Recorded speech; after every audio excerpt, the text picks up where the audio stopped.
Ambassador Taylor, you related one of his first acts in office was to remove immunity from deputies, which had long been a source of corruption.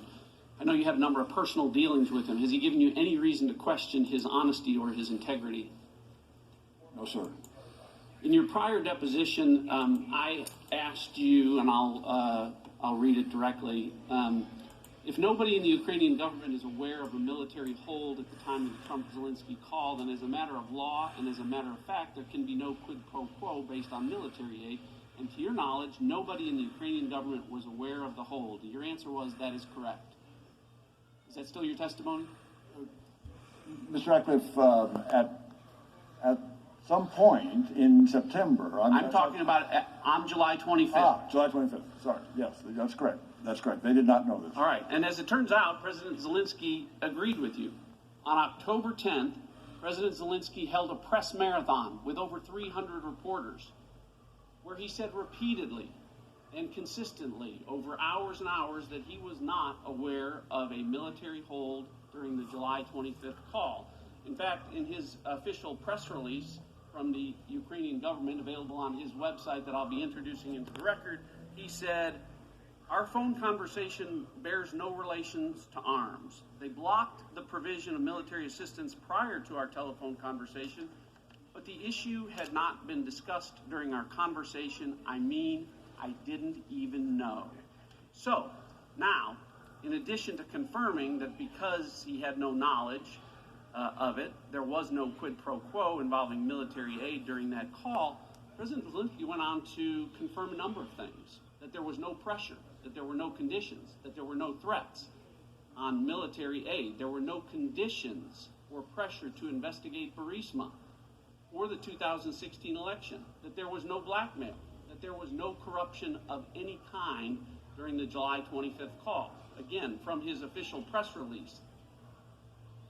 Therefore, there was no blackmail because it was not the subject of our conversation with the President of the United States. There were no conditions on the investigation, either because of arms or the situation around Burisma Company. He told Reuters there was no blackmail. He told the LA Times there was no pressure or blackmail from the United States. He told Japan's Kyodo News, "I was never pressured and there were no conditions being imposed." He told ABC News and the BBC, "I'm against corruption. This is not corruption. It was just a call."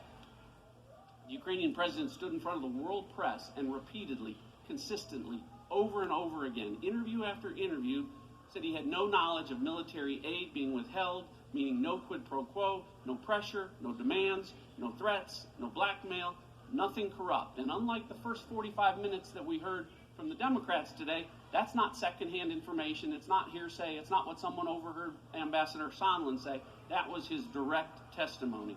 Ambassador Taylor, do you have any evidence to assert that President Zelensky was lying to the world press when he said those things?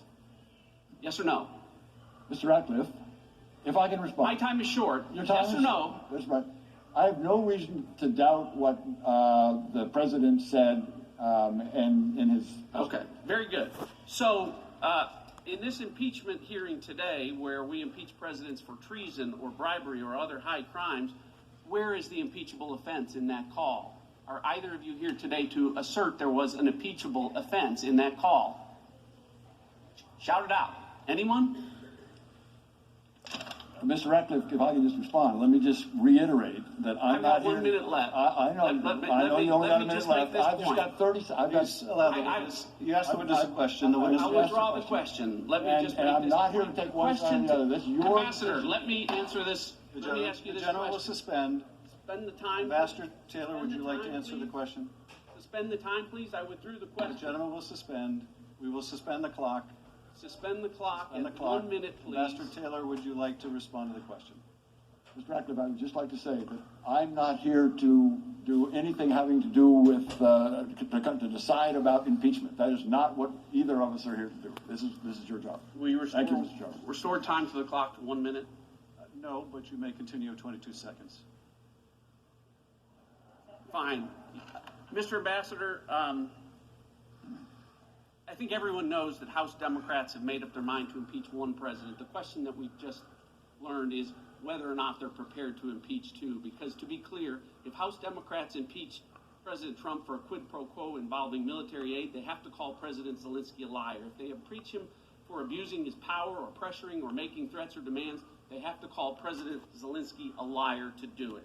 If they impeach President Trump for blackmail or extortion or making threats or demand, they have to call President Trump a liar to do it.